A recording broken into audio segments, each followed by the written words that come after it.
Vedare tinokuchingamidzai zvekare kune chimwe chirongwa pano paZim Facebook Secrets and Confessions. Tadzoka zvekare nemamwe mamessages. Regedzai tibva tapinda mumamessages edu atadzoka takakubatirai. Message yedu yekutanga yakamira sekudai so. Hanzi makati zvenyu mukoma. Ininiwo ndinoda kureurura kuti nditori mbavha hombe chaiyo. But vabereki vangu havatombozvizivi kuti izvi ndo zvandinoita, kuti ndinofamba ndichibira vanhu. Vabereki vangu vanotobhilivha mandiri and they honestly think kuti nditori munhu ari honest. Mukomanachi, kana mukandiona ndakapfeka smart paya ndichienda kubasa, you can honestly think kuti nditori munhu atori boo chaizvo. But mukomanachi, mamwe mabasa andinobata so dzimwe nguva ndinotonzwa ndichitombofunduka, as in kana kuri kunze tikapindira munhu mumba make, ameno ndinoita sekunge munhu anobva agarwa zvekuti munhu uyo watinenge tapindira mumba make ndinenge ndava kutonzwa zvichitoti dai tasiya tamuuraya. Saka vamwe vangu vandinenge ndiinavo ndo vanozotondikaidza kubva vati iwe ngatisiyanei nemunhu uyu. Unozviziva here kuti zvinhu izvi zvatiri kuita pano imhosva, worst of all kana kuri kunzi tikazobatwa zvekare nemhosva yekuuraya munhu.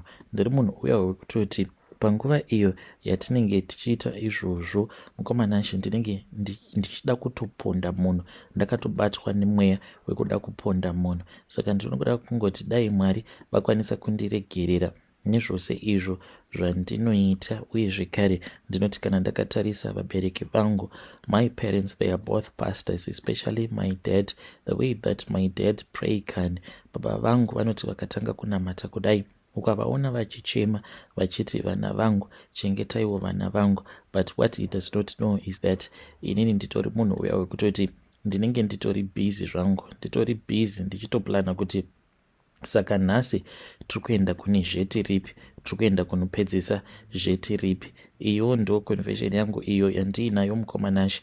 Ndinoda kungoti dai Mwari vakwanisa kundiregerera, ndakwanisawo kurarama upenyu hwekuti ndinenge ndiri munhu ari very straight and honest, because zvaizvezvi mukomanashi upenyu hwandiri kurarama ndinorarama upenyu hwekuita kunge chigunduru, but at the same time ndiri munhu wekutoti ndakaberekerwawo mumhuri ine mari. But izvi zvekuzoita zvechigunduru ndinozotozviita kana ndava kumbare. Ndinotodhiraivha ndichitobva kwedu kumaraini, mukoma mufunge zvenyu, kwedu kumaraini ndinotogara kumasebhabhu, kumadehudhehu. Ende ndinoti kana ndava mumbare ndobva ndatotanga kutozviita mugeto youth. Ende dzimwe nguva ndinokwanisa kutomboenda kumaprayer sessions, ndobva ndatoisa pamastatus kuri kubhilivhisa baba naamai vangu.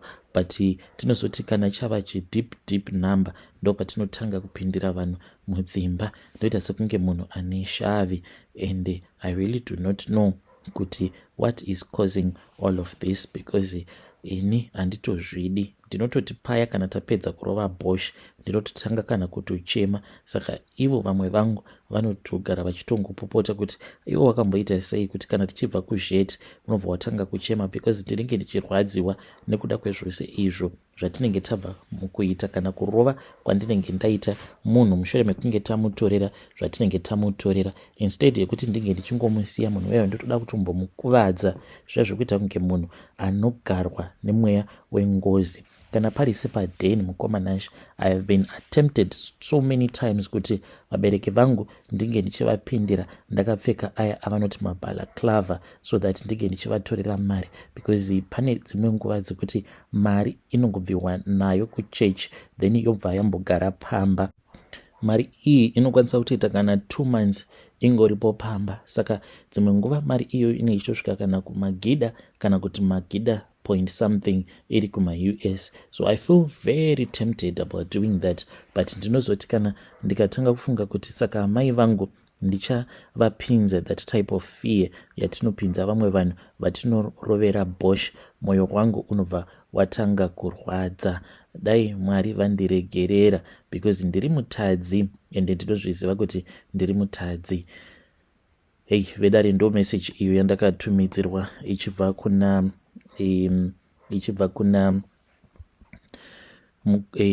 mwanakomana uyo. Ngatizame kuti tinge tichitaura naye mwanakomana uyo mucomment section. Zvakangoma hazvo vedwe, hanzi vabereki vangu havatombozvizivi, my parents, they do not even know kuti ndiri munhu wekuti ndinotomboita kunge chigunduru pandinenge ndiri kumbare uko. Zvakangooma hazvo vedwe. Ngatizame kuti tinge tichitaura naye mwanakomana uyu mucomment section. Regedzai tibva taenda panyedu inotevera. Nyedu inotevera yakamira sekudai so. Hanzi makadi zvenyu mukoma, ndinokumbirawo kuti munge muchindiposterawo nyaya yangu makavigawo chitupa changu. Ininiwo ndiri musikana uye zvekare ndine makore 18 years ekuberekwa. Mukomana ashi ndanzwa nekungodanana nemablessers ende ndava kutofungidzira kuti pamablessa ose awo andakadanana nawo zvimwe kuda ndakatoshandiswa pamhiko idzodzo dzehurombwa, because right now I have been dating this other guy. So nemurume uyu I have told myself kuti zviri nani kuti tinge tichingoita mwana, but chinoitika mukomana chinde chekuti paya patinenge tapedza kusika bonde urume hwake hwose hunobuda, hwose mukomana waanenge asiya mandiri hwose hunobuda, zvokuti kana iye akasvika pakundibvunza kuti naiweko chii chinomboitika pauri kuti tichingopedza kunosika bonde then urume hwangu hwose unobva kwabuda mauri, saka unobatira sei pamuviri kana zvichiita sekudai so. So mukomana ndo zvinoitikawo kwandiri, handitombozivi kuti zvinokonzereswa nei, but ndava nefear uye zvekare my strongest suspect is that mbinga dzose idzo dzandinodanana nadzo I think kuti pane imwe mbinga yakandigadzira chete, but varume vacho vandodanana navo vakawanda mukoma, because vanotodarika 10 panhamba yavo. Vose vandakasika vandinosika navo bonde tisingashandisirane dziviriro. So kuti ndinge ndichizosvika pakutanga kudanana nembinga, it was all because poverty. Dai kwanga kuri kunzi ndainge ndisiri murombo, maybe I was never going to do that. So ndo nyaya iripo mukomanashe. Currently the status is that I so wish to get married, but ndinozvibvunza kuti ndicharoorwa naniko, ndianiko angazoda kundiroora kana zvinhu zvacho zvichidai so.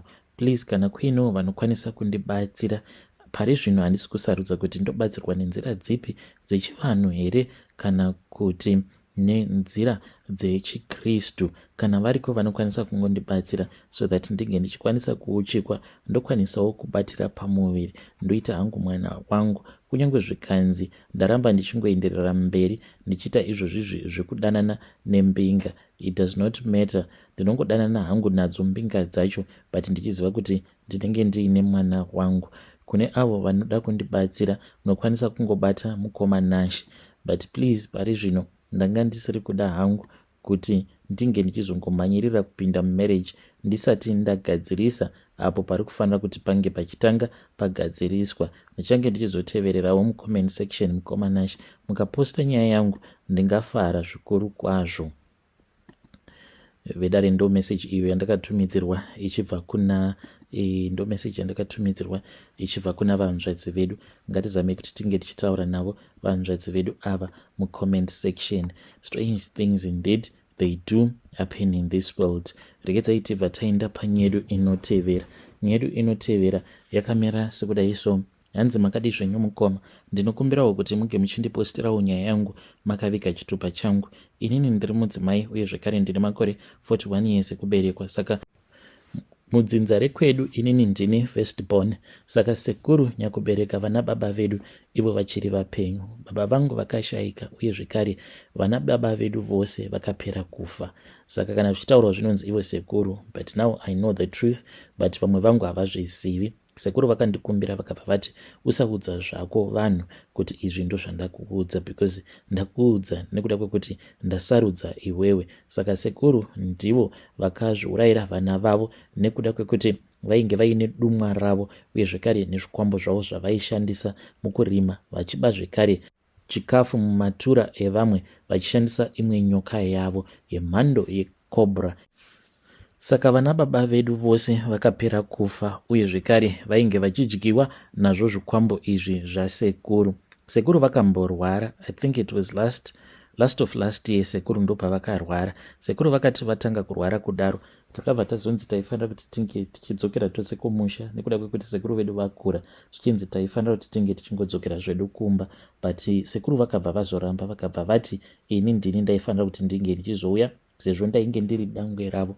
Vamwe vakomana vose vakatopopota vakati hazviiteka, isusu sevakomana tinofanira kuti tinge tichizovapo. Kana sekuru vaine zvavanenge vachida kutiudza, vanofanira kuudza nesuwo vanakomana kuitira kuti tinge tichizoziva dzimwe nhoroondo dzedzinza redu.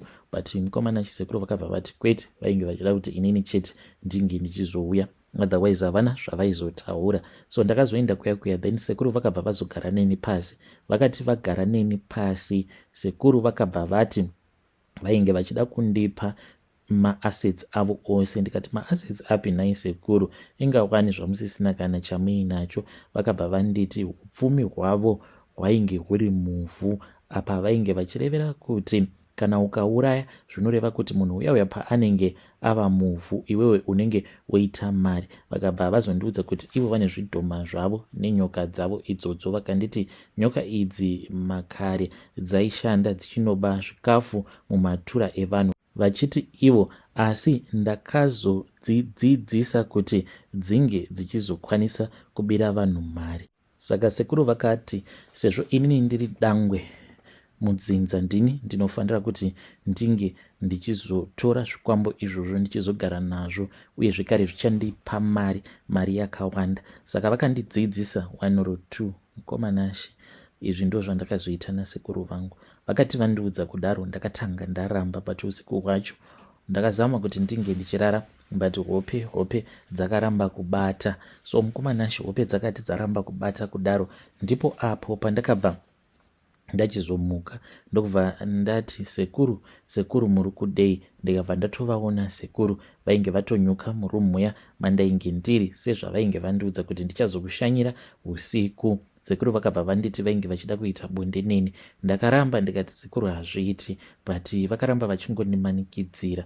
Then ndokubva ndazobvuma kuita bonde nasekuru, nekuti ndo transfer of ownership yatainge tichiita, vachindipa zvikwambo zvavo iniwo ndichizvigamuchira nekuita bonde kudaro. Takaita bonde mukomanashi usiku hwose, inini nasekuru vangu nyakubereka baba vangu. Saka zvinhu izvi zvandakasiyirwa mukomanashi, hanzi nekufamba kwenguva kana kuri kunzi pakazowanikwa anopinda muvhu ndo pandichatanga kuita mari.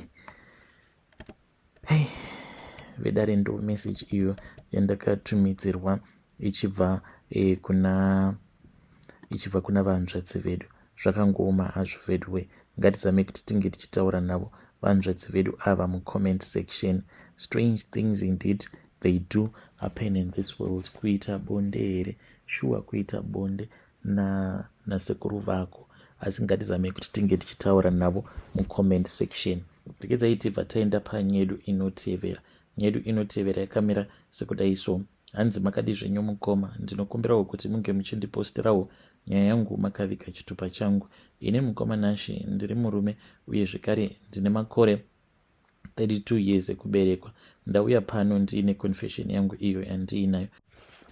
Confession yangu yakamira sekudai mukomanashi. Ndinoda kureurura kuti nemudzimai wangu, mushure mekunge tazoudzwa nevavakidzani vedu kuti vainge vaine mari yavo yavainge vainayo, iyo yavainge vachida kushandisa kutenga motikari, ndipo apo patakabva tazovatsvakira mbavha, uye zvekare takatsvaka mbavha dziri dzekuziva. Ende ndainge nditori neumwe muzukuru wangu ainge aripo ipapo, ainge achitawo zvekuba, aigara kusosha nguve uko. Zvino mukomanashi akabva azouya ndokubva azomema akabva atoona kuti painge pachitopindika zvekutodaro pamba patainge tichigara. Akabva azoti kule tichangotsvaka kumwe kwekuti tinongohwanda time vanhu ava tozovapindira. Saka hatina kuzoita saizvozvo, because isusu takabva tati taifanira kuti tinge tichimboshayika panzvimbo nemuzukuru. Since muzukuru ndainge ndichivimba naye, takabva tazooneka paya, tikabva tati tainge tava kumbodzokera kuzimu.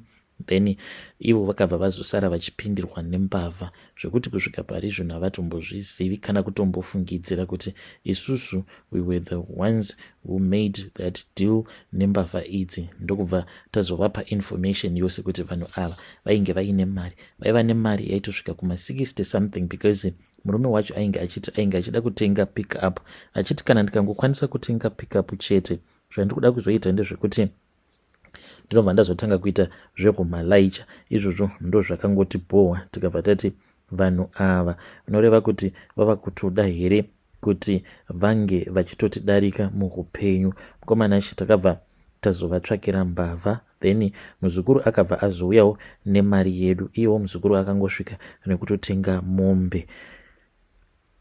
Hey, vedare ndo message iyo yandakatumidzirwa ichibva kuna mukoma vedu ava. Ngatizame kuti tinge tichitaura navo mukoma vedu ava mucomment section. Strange things indeed, they do happen in this world. Zvakangoma kani, zvakangoma hazvo vedu we. Ndikadzaiti vataenda panyedu inotevera. Nyedu inotevera yakamira sikudai so. Hanzi makadizva nyumukoma, ndinokumbirawo kuti munge muchindipostera nyaya yangu makavigawo chitupa changu. Ininiwo kuchechi nditori my elder. So pari zvino pane umwewo mukadzi uyo akabva mukuchata atambudzika mwana iyeye nekuda kwezviri kuitika mumarriage make, but inini ndini ndakazvikonzeresa. Dambudziko riri pandiri nderekuti ndakasiyirwawo huroi naamai vangu, saka dzimwe nguva ndinotoita zvekutozama kukontrola shavi racho iroro rehuroi, but iro rinoita zvarinoda panguva yarinenge richida kuzviita. So mukomana she zvakaitika ndezvekuti mwana uyu akati ava kuda kunochata. I then told her kuti she was not supposed to be worried because ndaikwanisa kuzomuvigira her wedding dress straight from Turkey, nekuda kwekuti ndo kwandiine mamwe maclients angu avo andinoshandidzana nawo nemacontacts. Saka vakabva vazondipa mari paya ndokubva ndazovatengera that wedding dress. Rainge rakanaka sei, but I placed a curse on that wedding dress. Ndakaisa chituko mukoma ndikabva ndati aumbofi wakaenjoya marriage iwe. Ndo chituko chandakaisa pamusoro peupenyu kwake. Achinoripfeka on her wedding day, she was also wearing that curse. Hey, vedare ndo message iyo yandakatumidzirwa ichibva kuna vahanzvadzi vedu amai elder avo. Zvakangoma hazvo vedu we. Ngatizamei kuti tinge tichitaura navo vahanzvadzi vedu ava mucomment section. Strange things indeed, they do happen in this world.